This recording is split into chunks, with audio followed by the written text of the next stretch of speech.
आज से फ्रांस और अमेरिका दौरे पर प्रधानमंत्री नरेंद्र मोदी रवाना हो गए। 12 जनवरी तक वो फ्रांस में रहेंगे। वहां वो राष्ट्रपति इमैनुअल मैक्रों के साथ आर्टिफिशियल इंटेलिजेंस एक्शन समिट 2025 के 30वें संस्करण की से अध्यक्षता करेंगे। इसके बाद उनका अमेरिकी दौरा शुरू होगा, जहां वो राष्ट्रपति ट्रंप से मुलाकात करेंगे। विदेश दौरे पर रवाना होने से पहले पीएम मोदी ने आज ही परीक्षा पे चर्चा के दौरान छात्रों को कामयाबी का मंत्र दिया। उन्होंने कहा कि खुद को हमेशा चैलेंज करते रहें, सबके पास 24 घंटे, इसलिए टाइम मैनेजमेंट सीखें। पीएम ने सलाह दी कि पेरेंट्स, टीचर्स बच्चों का प्रेशर घटाएं, बढ़ाएं नहीं। हरियाणा बीजेपी के अध्यक्ष मोहन लाल बडोली ने मंत्री अनिल विज को कारण बताओ नोटिस दे दिए। अनिल विज के खिलाफ पार्टी का अनुशासन तोड़ने और विचारधारा के खिलाफ काम करने के आरोप लगाए गए हैं। उनसे 3 दिन में जवाब मांगा गया है। अनिल विज ने पिछले कुछ दिनों में कई बार सीएम को टारगेट किया था। जम्मू कश्मीर के सीएम उमर अब्दुल्ला ने आज दिल्ली में गृह मंत्री अमित शाह के साथ बैठक की। सूत्रों के मुताबिक दोनों के बीच जम्मू कश्मीर को पूर्ण राज्य का दर्जा वापस देने पर चर्चा हुई। इसके अलावा सुरक्षा व्यवस्था, औद्योगिक नीति और पर्यटन पॉलिसी पर भी चर्चा हुई। दिल्ली के चुनावी नतीजों को लेकर बीजेपी सांसद अनुराग ठाकुर ने लोकसभा में नेता प्रतिपक्ष राहुल गांधी को प्ले कार्ड दिखाकर कटाक्ष किया। उन्होंने कहा कि 12 लाख तक टैक्स छूट में जीरो चेक कर लीजिए। दिल्ली में जनता ने आपको जितनी बार जीरो दिया, ये भी चेक कर लीजिए। दिल्ली में कांग्रेस तीसरी बार एक भी सीट नहीं ला पाई है। महाराष्ट्र में निकाय चुनाव की चर्चा के बीच सुबह सीएम देवेंद्र फडणवीस ने मुंबई में राज ठाकरे से उनके घर जाकर मुलाकात की। मुख्यमंत्री का पद संभालने के बाद सीएम के साथ उनकी पहली मुलाकात है। बीजेपी की नजर इस बार निकाय चुनाव में भी उद्धव गुट की ताकत खत्म करने की है, खासतौर से बीएमसी, जहां उद्धव गुट के एकमात्र राज जो है वो वर्षों से कायम है। सूत्रों के मुताबिक मणिपुर में एन बीरेन सिंह केयरटेकर मुख्यमंत्री बने रहेंगे। इस बीच नई सरकार को लेकर संभावनाएं तलाशी जा रही हैं। एनपीपी और जेडीयू समेत कुछ अन्य दलों को साथ लेकर अगर कोई दावा करेगा तो उसे सरकार बनाने का मौका दिया जाएगा। अगर अगले 10 दिन में नई सरकार की संभावना नहीं बनी तो केंद्र सरकार वहां राष्ट्रपति शासन लगा सकती है। ममता कुलकर्णी ने किन्नर अखाड़े के महामंडलेश्वर पद से इस्तीफा दे दिया। इस बात की घोषणा उन्होंने खुद इंस्टाग्राम पर एक वीडियो पोस्ट करके दी। ममता कुलकर्णी ने कहा कि किन्नर अखाड़े या अखाड़ों में मुझे लेकर विवाद है, इसलिए मैंने पद छोड़ दिया। मैं 25 वर्षों से साध्वी हूं और आगे भी साध्वी रहूंगी। चलते हैं प्रयागराज। महाकुंभ, जहां दुनिया का सबसे लंबा जाम लगा हुआ है। महाकुंभ के महाजाम की चर्चा आज हर घर में है। भारत में इतिहास के सबसे लंबे जाम की गिरफ्त में 10 या 20 किलोमीटर नहीं, बल्कि 350 किलोमीटर 350 किलोमीटर का एरिया आ चुका है। और आज स्थिति यह है कि महाजाम में देश के लगभग हर राज्य और परिवार से कोई ना कोई घंटों से फंसा हुआ है। 350 किलोमीटर का लंबा जाम, समझ रहे हैं आप? यानी यहां से मथुरा और मथुरा से वापस फिर भी थोड़ा ज्यादा लंबा जाम। दिल्ली से मैं बात कर रहा हूं। यह समझ लीजिए कि अगर आपके अंदर 15-20 घंटे तक महाजाम झेलने की ताकत है, अगर आपके अंदर 20 से 25 किलोमीटर पैदल चलने की क्षमता है, तो ही आप महाकुंभ में डुबकी लगा पाएंगे। फिक्र के फैंस, अगर आप महाकुंभ चल पड़े हैं या चलने वाले हैं, आपका बैग तैयार है, तो आप कुछ तस्वीरें देख लीजिए। हो सकता है कि आपका मन बदल जाए। पुलिस के वो अधिकारी कह रहे हैं कि जहां से आप आए हैं वहां से वापस चले जाएं। अब वापस जाने के लिए भी तो यू टर्न लेना पड़ेगा। यहां पर तो इंसान कुछ नहीं कर सकता। अब हम आपको महाजाम का एक वीडियो एल्बम दिखाते हैं। ये वो वीडियो है जिन्हें लोगों ने ही सोशल मीडिया के अलग अलग प्लेटफॉर्म्स पर शेयर किया है। इसमें आपको प्रयागराज जाने वाले सभी राज्यों पर सिर्फ जाम और गाड़ियां नजर आएंगी। स्थिति ऐसी है कि कई घंटों तक लोगों की गाड़ियां हिल नहीं रही हैं। मिनटों का सफ़र घंटों में तय करना पड़ रहा है और अब लोग ऐसी हालत में हैं कि ना तो आगे जा पा रहे हैं, ना घर लौट पा रहे हैं। इस वीडियो में दूसरी तरफ देखिए, ये वो रास्ता है जो प्रयागराज की ओर जा रहा है और वहाँ पर 10, 20, 50 नहीं बल्कि सैकड़ों गाड़ियाँ फंसी हुई हैं और लोग इनमें भूखे प्यासे फंसे हुए हैं, क्योंकि इनके पास दूसरा कोई विकल्प ही नहीं है। ये वीडियो भी प्रयागराज से 10 किलोमीटर पहले का बताया जा रहा है। लोगों को लग रहा था कि उनका संघर्ष खत्म हो गया है, लेकिन प्रयागराज के बॉर्डर पर ये लोग कई घंटों तक अटके रहे और इसमें भी आपको सिर्फ और सिर्फ गाड़ियां नजर आएंगी। एक और वीडियो देखिए। ये वीडियो प्रयागराज शहर का है, जहां पुल पर अचानक इतनी गाड़ियां पहुंच गईं कि पूरा का पूरा ब्रिज चौक हो गया। ना तो आगे जा सकते हैं, ना ही पीछे जाने का कोई विकल्प है। वैसे इस जाम की कुछ रील प्रेमी भी हैं जो आस्था के महाकुंभ में रीलबाजी करने के लिए जा रहे थे, लेकिन अब जब महाजाम में फंसे हुए हैं तो वहीं पर कंटेंट तलाश लिया। इस वीडियो में भी आपको आगे और पीछे सिर्फ गाड़ियां ही नजर आएंगी। चिंता की बात यह है कि सुबह से शाम तक और शाम से रात हो रही है, लेकिन लोगों को इस जाम से मुक्ति नहीं मिल पा रही है। ये देखिए आप, ये वीडियो मध्य प्रदेश का बताया जा रहा है, जहां से प्रयागराज जाने वाला रूट बुरी तरीके से जाम हो चुका है। मध्य प्रदेश के कटनी में भी ऐसी स्थिति है कि पुलिस को रास्ते में ही लोगों से वापस जाने की अपील करनी पड़ रही है। इन वीडियोस को देखिए और अगर आप भी महाकुंभ में जाने की तैयारी कर रहे हैं तो अपना प्लान कुछ दिनों के लिए होल्ड पर डाल दीजिए।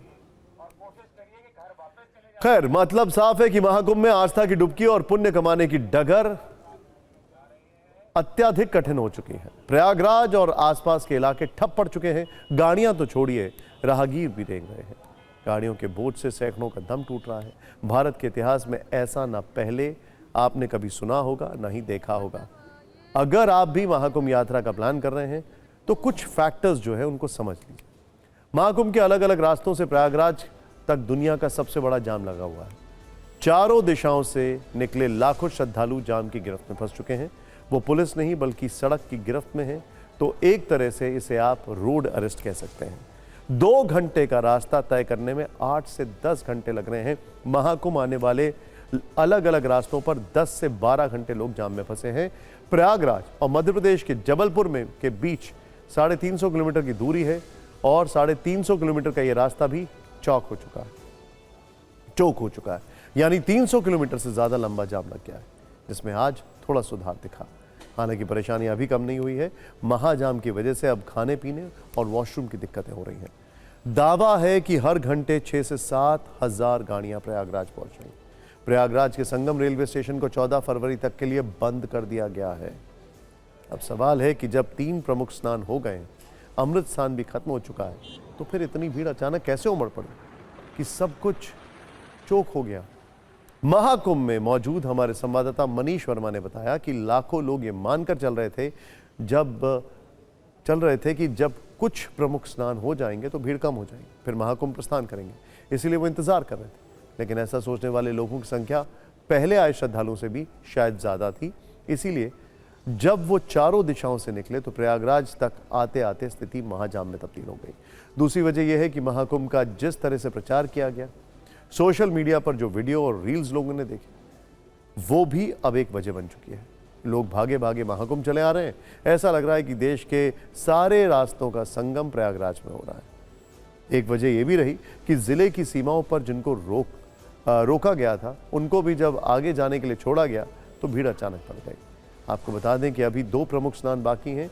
एक माघ पूर्णिमा का स्नान जो बुधवार को है, और उसके बाद शिवरात्रि जो 26 फरवरी को है। अब स्थिति यह है कि सारी प्लानिंग फेल नजर आ रही है। सैलाब की तरह उमड़ते श्रद्धालुओं के आगे व्यवस्था चरमराती दिख रही है। लखनऊ, रायबरेली, प्रतापगढ़, कौशाम्बी, चित्रकूट, रीवा, जौनपुर, भदोही, वाराणसी और मिर्जापुर, इन इलाकों से होते हुए आप महाकुंभ जाते हैं। लेकिन आज की स्थिति यह है कि रास्तों पर गाड़ियां रेंग रही हैं, सब कुछ ठहरा हुआ है, लोग भूखे प्यासे फंसे हुए हैं। लेकिन इतना दुख दर्द और भूख प्यास झेलने के बावजूद लोग महाकुंभ में आने के लिए आ तुले।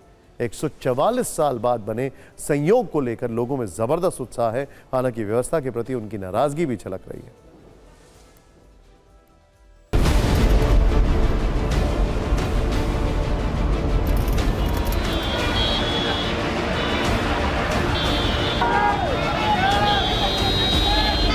हमारी मौजूदगी इस वक्त रीवा एमपी हाईवे पर है। आप देख सकते हैं कई किलोमीटर तक एक लंबा जाम आपको इस हाईवे पर दिखाई देगा, जो सिर्फ और सिर्फ आपको गाड़ियों का काफिला ही इस जाम में नजर आएगा। पिछले 3 दिनों से ये जाम इसी तरीके से यहाँ पर लगा हुआ है। इसके अलावा शहर में आने वाली तमाम सीमाएं, चाहे वो लखनऊ हाईवे हो, बनारस हाईवे हो, दिल्ली हाईवे हो या फिर एमपी हाईवे हो, हर तरफ यही हाल जो है जाम का बना हुआ है।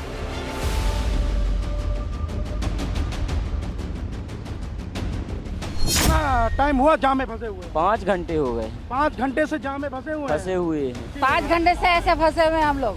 5 घंटे से जाम में फंसे हुए हैं? जी हाँ। खाली कहता है कि आइए कुंभ नहाइए, क्या व्यवस्था दी है? पब्लिक मर रहा है, बूढ़ बुजुर्ग मर रहा है, न्यूज में दिखाते हैं हेलीकॉप्टर से फूल मर रहा है, पैदल आ रहे हैं, घूमते पैदल आ रहे हैं यहाँ पे हम। व्यवस्था ठीक ठाक नहीं है, इतनी अच्छी व्यवस्था नहीं है, महारथी व्यवस्था बहुत बेकार। कटनी से जाम लगा, हमारे 2 दिन में यहाँ पहुँच पाए गाड़ी को बताना चाहिए लोगों को। तो यहाँ से पैदल भी जा रहे हैं, गाड़ी वाले पता नहीं कहाँ है। हम लोग एक दिन तक जो खड़े हुए थे पूरा खड़े हुए थे और आज आए हैं तो वहाँ से हम लोग पैदल आ रहे हैं। हम लोगों का गाड़ी रोक दिया गया है। योगी को व्यवस्था करने नहीं आया, इतना बड़ा महाकुंभ रखे उसका व्यवस्था करना चाहिए ना।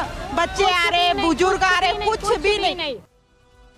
तो सड़क से लेकर संगम तक श्रद्धालुओं का रेला लगा है। विकट स्थिति को देखते हुए इसे महाजाम की संज्ञा दी गई है। यहाँ ये जान लेना ज़रूरी है कि क्या वाकई ये दुनिया का सबसे लंबा जाम है। दुनिया के महाजाम के कुछ आंकड़ों के जरिए हम समझने की कोशिश करते हैं। 1980 में फ्रांस के लियोन और पेरिस के बीच भारी बर्फबारी के कारण 175 किलोमीटर लंबा जाम लगा था। 1990 में जापान के योगो और शीगा के बीच 135 किलोमीटर लंबा जाम, जिसमें 15,000 से ज़्यादा गाड़ियाँ फंसी थी। 2009 में ब्राज़ील के साओ पोलो में 292 किलोमीटर का जाम लगा। इसी शहर में 4 साल बाद 2013 में 309 किलोमीटर का ट्रैफिक जाम लग गया। चीन ने भी ये संकट झेला है। 2010 में बीजिंग तिब्बत हाईवे पर लगभग 100 किलोमीटर का लंबा जाम लगा था, जो 12 दिन तक लगा रहा। और अब महाकुंभ में प्रयागराज से जबलपुर के बीच 350 किलोमीटर का महाजाम लग गया। यानी श्रद्धालुओं के साथ महाकुंभ में दुनिया में जाम का रिकॉर्ड भी अपने नाम कर लिया। श्रद्धालु और महाजाम संकट पर सियासत भी उबल रही है। अखिलेश यादव ने आज अव्यवस्था से जुड़े 2 वीडियो शेयर किए और सरकार पर सवाल किए। इस वीडियो में परेशान और नाराज लोगों का गुस्सा दिख रहा है। पुलिस वाले दिख रहे हैं जो शायद बेबस हो चुके हैं। 8 फरवरी के इस वीडियो में स्थिति आउट ऑफ कंट्रोल दिख रही है। अखिलेश यादव ने दावा किया है कि ये अति गंभीर स्थिति है। अयोग्य लोग झूठा प्रचार कर सकते हैं, सच्ची व्यवस्था नहीं। अखिलेश यादव ने संगम से जुड़ा एक वीडियो शेयर किया जिसमें हर तरफ फैली गंदगी दिख रही है। असंख्य चप्पल और जूते दिखाई दे रहे हैं और वहीं लोग डुबकी लगा रहे हैं। उन्होंने इस वीडियो के साथ लिखा कि ये गंदगी स्वच्छता और स्वास्थ्य दोनों तरह से बहुत हानिकारक है। इससे महाकुंभ की पवित्र पावन छवि भी दूषित और धूमल हो रही है। यूपी से दिल्ली तक आज कैसे इस पर राजनीति हुई, इस रील को देखकर आप महसूस कर सकते हैं।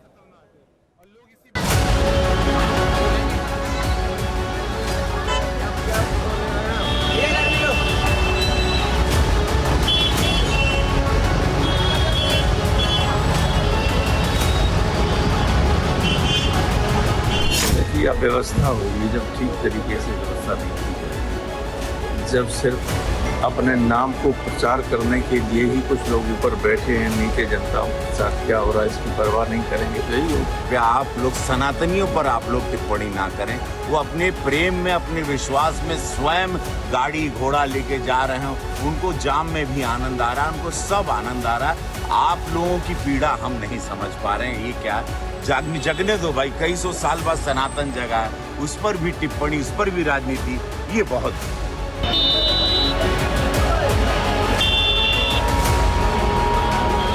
इतनी बड़ी संख्या में आपने न्योता दिया, आमंत्रण दिया, लोगों को देश विदेश से बुलाया, तो आपकी तैयारी कहाँ थी?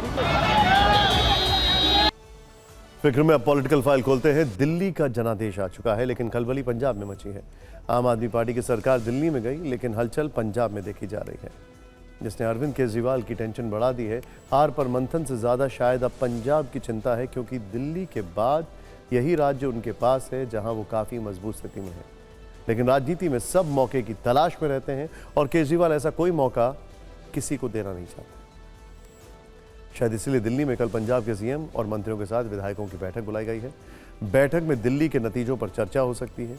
जिन सीटों पर पंजाब के नेताओं की ड्यूटी लगी थी, उनसे फीडबैक लिया जा सकता है। पंजाब के सीएम समेत कई कैबिनेट मंत्रियों और विधायकों की ड्यूटी दिल्ली चुनाव में लगाई गई थी, लेकिन ज़्यादातर सीटें वो हार गए। यहाँ तक कि भगवंत मान के प्रचार वाली सभी 12 सीटें आपने खो दी हैं। कयास लगाए जा रहे हैं कि इतने खराब प्रदर्शन को लेकर पंजाब की लीडरशिप को फटकार लगाई जा सकती है। वैसे आपके मन में ये सवाल हो सकता है कि केजरीवाल को पंजाब की इतनी चिंता क्यों रही? इसकी सबसे बड़ी वजह है कांग्रेस और उसके नेतागण। कांग्रेस के कुछ नेता ये दावा कर रहे हैं कि पंजाब में आम आदमी पार्टी के 20 से ज़्यादा विधायक उनके संपर्क में हैं। हालांकि आम आदमी पार्टी इसे खारिज कर रही है। पंजाब में आम आदमी पार्टी से पहले कांग्रेस ही मजबूत सियासी प्लेयर थी, उसी की सरकार थी। पंजाब की 117 विधानसभा सीटों में आपके करीब 92, जबकि कांग्रेस के पास सिर्फ 18 सीटें हैं। आंकड़ों में कांग्रेस की ताकत कहीं नहीं ठहरती, लेकिन केजरीवाल जानते हैं कि आज भी आपके अलावा पंजाब में दूसरी शक्ति कांग्रेस ही है। राजनीति कब क्या करवट ले कोई नहीं जानता, इसीलिए वो कोई खतरा मोल लेना नहीं चाहते। दिल्ली का हाल देखकर अब केजरीवाल पंजाब में जल्दी वादे पूरे करने को कह सकते हैं। वैसे भी दिल्ली में हार के बाद उनका पूरा फोकस पंजाब में पार्टी के परफॉर्मेंस पर होगा। वैसे तो पंजाब में विधानसभा चुनाव 2 साल बाद होने वाले हैं, लेकिन कांग्रेस के कुछ नेता पंजाब में मध्यवर्ती चुनाव की आशंका जता रहे हैं, यानी दिल्ली के नतीजों के साइड इफेक्ट अभी से दिखने शुरू हो गए।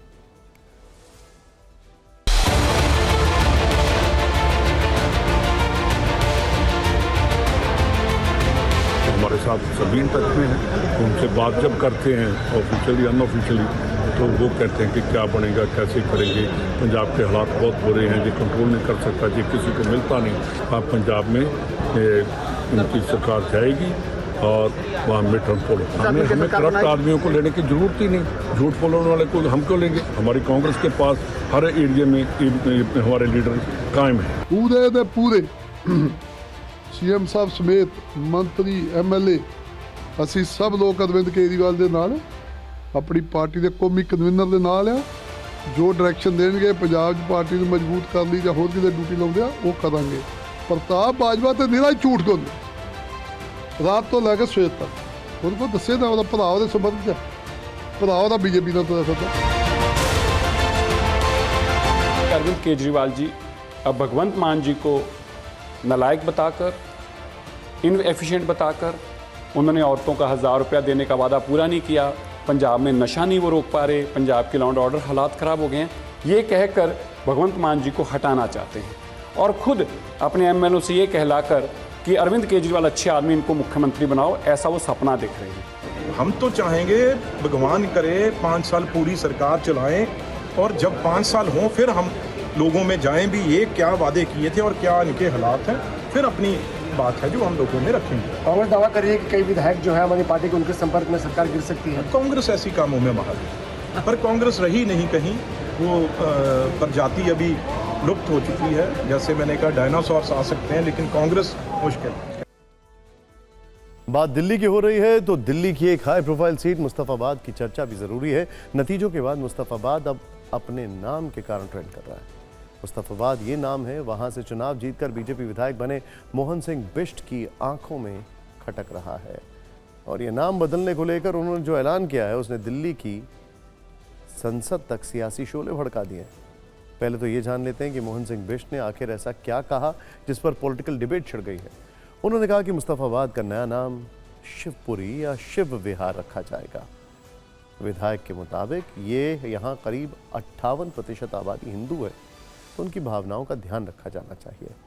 नाम बदलने से किसी को कोई दिक्कत नहीं होनी चाहिए। मुस्तफाबाद में भीड़ भाड़ को ठीक करेंगे और ज़रूरत पड़ी तो इसके लिए बुलडोज़र भी चलाया जाएगा। मुस्तफाबाद 3 वजह से चर्चा में रहा है। पहला 2020 के दिल्ली दंगे, दूसरा दंगे के आरोपी ताहिर हुसैन को यहाँ से AIMIM प्रत्याशी बनाया जाना, वो इस चुनाव में तीसरे नंबर पर है, जबकि तीसरा कारण मोहन सिंह बिष्ट हैं जिन्हें बीजेपी ने करावल नगर सीट बदलकर यहाँ से उम्मीदवार बनाया था और उन्होंने सबको चौंकाते हुए 40% मुस्लिम आबादी वाले मुस्तफाबाद में भयंकर जीत हासिल की। लेकिन अब वो नाम बदलने का सुर छोड़कर हिंदू मुस्लिम वाली जो सियासत उन्होंने शुरू की है उस पर जुबानी फायरिंग जमकर हो रही है।